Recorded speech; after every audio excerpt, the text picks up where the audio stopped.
Stampers, welcome back to my studio or my YouTube channel. I'm Diane Evans from Stampin' with Diane, and I'm an independent Canadian Stampin' Up Demonstrator. So today I'm going to show you a pretty quick card. It's a thank you card I have to mass produce, and these are my thank you cards for my customers for the month of November. Now, when I send these thank you cards out to my customers, I don't fill anything in because I like them to forward this card to somebody else. So anyways, let's get started on a very quick thank you card for my customers. Now, you always usually like to do something that's fairly simple, but something that gives a tiny bit of a pow to there. So we are going to use probably my favorite color combinations, and that's gray and pink. So we have some smoky slate here. It's 5.5 by 8.5, scored at 4 1/4. And I'm just going to go and fold it into the mountain. And I'm going to bring in my bone folder and make sure I've got a really good crease there. Now, with my Blushing Bride, it's 4 by 5 1/4. And all of my measurements will be posted on my blog. And I'll post a link below there. And also, I forgot to mention it, if you haven't subscribed already, make sure that you do subscribe to my YouTube channel. That way you do get notified every time that I upload a new video. So I thought this was a little plain there, so I'm actually going to bring in my cut and emboss machine. And I'm going to use this Scripty embossing folder. I haven't used it enough, and I really do need to start using it a little bit more. This is one of the 3D embossing folders, so you're going to need this other plate, which is number 4 plate. So with this cut and emboss machine, you have just your regular base. I'm going to put my cardstock in between here, and always with all of them, you're going to line it up with this part here, right against that line there. You can see that line right there. And that way we can ensure that it's straight. And then I'm also putting the folded side through first. So let's go and put on that number 4 plate. And we're just going to run that through. And we could have done a bit more stuff with the embossing machine or the cut and emboss machine, but I thought this was enough to do a simple card. When you're doing quite a few thank you cards like I've been doing, you do need to, like I say, keep some simplicity to it. But see how subtle that is? It's very, very nice and subtle for the background. All right, so I'm going to go ahead and put that onto my card base. And because I am using, it is an embossed thing, I'm going to come in with my liquid glue. And I forgot to prime this, so I'm hoping that this works okay. Oh, lucky day. Now, with your embossing folders, one thing that you can do, you can use the deboss side, or you could use the emboss side. For this card, I want to use the emboss side, so I'm just going to lay it down. Now, one advantage to using this liquid glue is that you have some wiggle room. That you can move it around if you don't quite get it straight. The other disadvantage is it gets all over your fingers, but that's kind of what it's all about, right? Now, I have a piece that is, this is 3 3/4 by, I think that's about 2.5 inches. And I did cut this out with my Stitch So Sweetly Dies.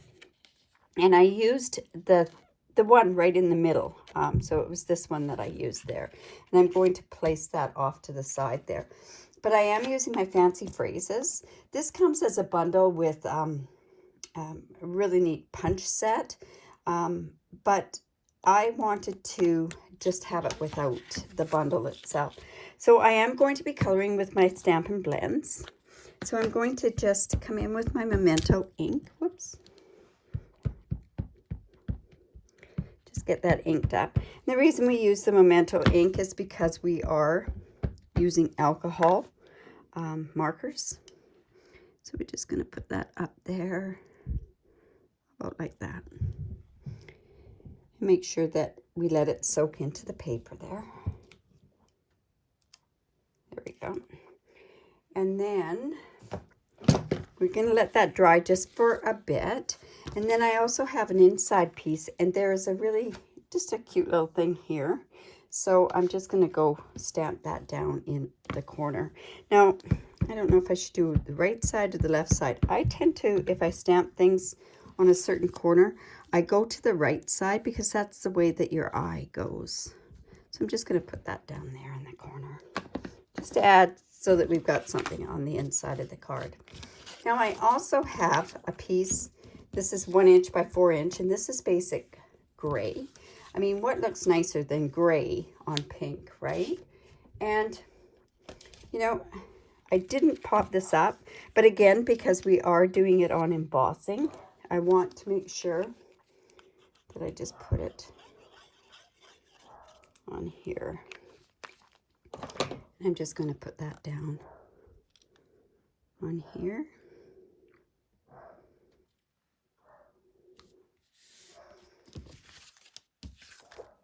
And I'm going to leave that to put that in at the end. And then now I'm going to go color it. Now the one thing about the coloring is this is Blushing Bride. And we don't have a stamping blend that's Blushing Bride. But I want to show you how you can kind of make your it look like Blushing Bride. So I'm using light Flirty Flamingo, and I'm just going to go, and this is where you have a light touch. You want to have quite a light touch on your coloring. So I'm just going to go and saturate a couple of these flowers. The whole key to when you are using stamping blends is to saturate your paper.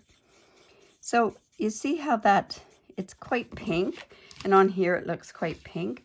So what I'm going to do is I'm just going to take a bit of the color off with my color lifter. And I know that makes it kind of appear to be a little bit darker. And then I'm going in with my light Smoky Slate, and then I'm just going to go in and I'm just going to color these highlighted spots with that. And see how that kind of tones that bright pink down? And that just kind of gives you the bit of coloring, like I say, to make it look more like the Blushing Bride color. And when I do this type of coloring, I don't spend a lot of time coloring. I find it looks better when there's white spaces in with your flowers. See how bright that is? And by putting that gray on there and lifting it, we've given ourselves a bit of a more of a Blushing Bride kind of look. So I think I can get away with coloring all of these other flowers here.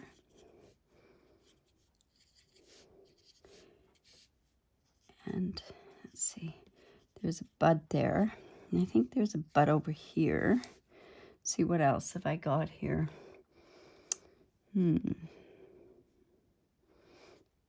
I think there was a bud up here and a bud there. Okay, like I say, I'm going in with my lifter again, just taking a tiny bit of that color off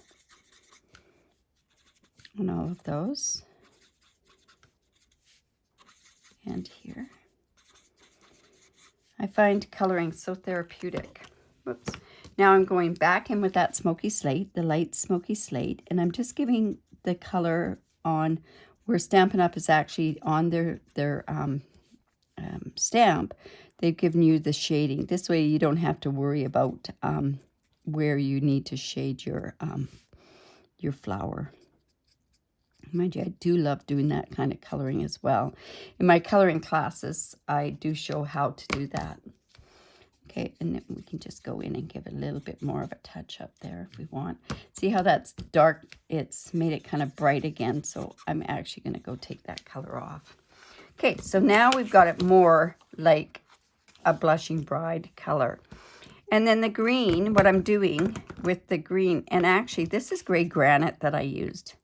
A dark gray granite is what I used. I meant to use Smoky Slate, but it'll work just fine. And then I used the light and the dark mint macaron. Again, always, I go in with the light first. I find that saturates the paper a little bit more, and you get better blending that way. Sometimes, if you don't have enough ink on the particular paper or enough ink there, it won't blend very well. So I'll show you what I mean by that blending there. But you can see there, now it looks like I've got some darker lines. And then I'm just going to take the bullet end of my mint macaron, and now I'm just going to go in and I'm going to go in circles to blend it so that it doesn't look like I've got exact lines, but I've got shading in there, and you can see how that works there. So again, I'll just go and I'll color with it light. Let's saturate it a bit. I think I just colored a bud. Okay, go in with the dark again with this end or the bullet end, it doesn't matter. Actually, when I was taught how to use alcohol markers, I used a bullet end way more than I ever used a brush end. So, and now we'll just go back in and just color in circles here.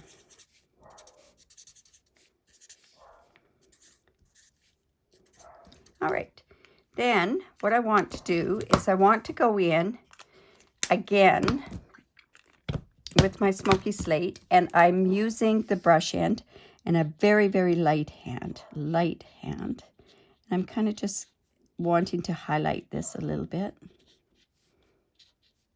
And then I'm also going to go in with some, see, I'm just giving a bit of a highlight there.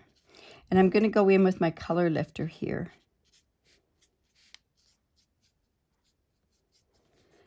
A lot of times what I usually use is Pool Party, but I want that gray to kind of, like I say, that kind of gives a little bit more of the smoky slate.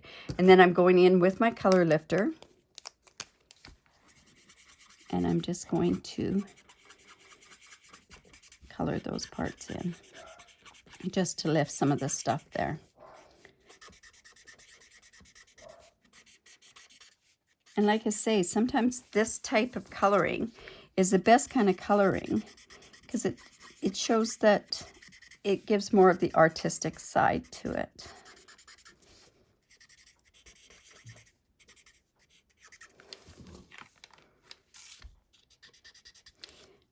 Maybe even the bullet end might even work a little bit better on some of these. Because I don't want those definite lines. I just want there to be the shadowing behind there.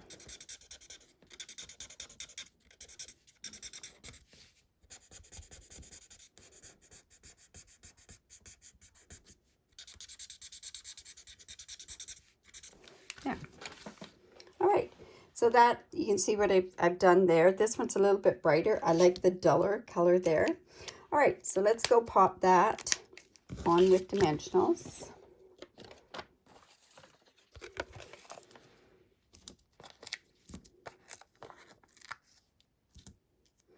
And you always know that you've done something right with your blends as long as it bleeds through to the other side. That means that you've saturated the paper correctly. All right, so let's just take our things off with our Take Your Pick tool.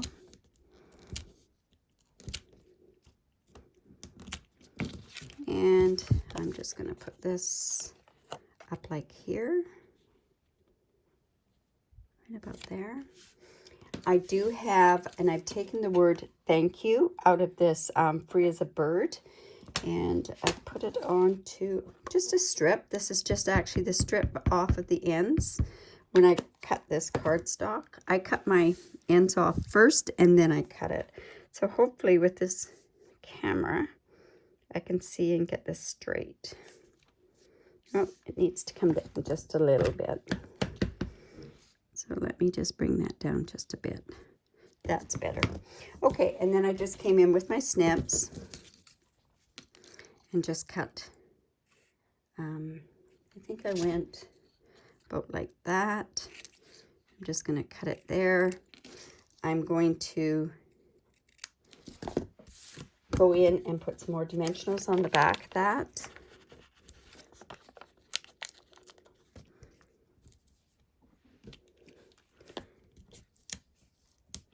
And let's put that about there. And then I have this shimmery shimmer ribbon, and it's the gray granite shimmer ribbon. And I'm actually going to go in and I'm going to tie that just in a faux bow, or just in a knot actually. And let's go ahead and trim that off, just like so. And I'm going to put it on with a glue dot.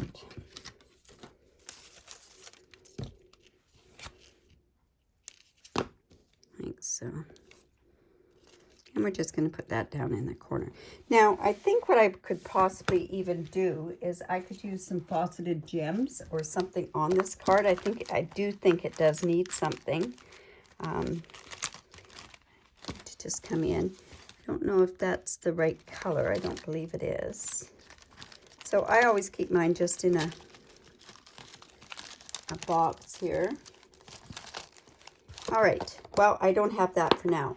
And then I'll finish coloring this and I will put it on the inside as well. So I hope you like that. If you do, give me the thumbs up.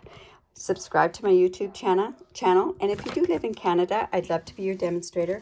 I have the host code here. You could use that host code, and I am very generous with my rewards program. If there's a link to my blog below, check out the rewards program. I think you'll be quite surprised at how generous they really are. Plus, you get a tutorial as well. Anyways, have a great day. Bye for now.